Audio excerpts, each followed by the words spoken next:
এই দৃশ্যটি কোনো দেশের সেনাবাহিনীর ট্রেনিং কিংবা যুদ্ধের দৃশ্য নয়, এটা চীনের তৈরি ইউনিট 3 রোবট।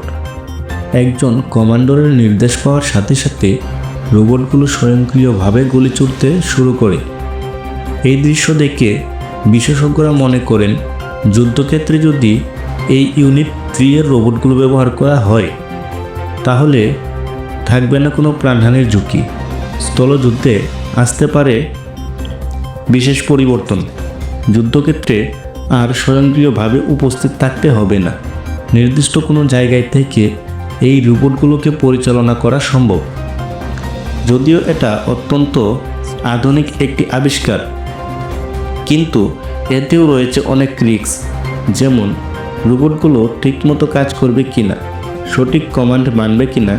এছাড়া সাইবার অ্যাটাকের সম্ভাবনা তো আছেই, যেমন যদি কোনো হ্যাকার এই ইউনিট 3 এর রোবটগুলোর সিস্টেম হ্যাক করে ফেলতে পারে তাহলে সে তার ইচ্ছামতো এগুলোর উপর পরিচালনা করতে পারবে, যা নিয়ে আসতে পারে একটি ভয়ঙ্কর বিপদ।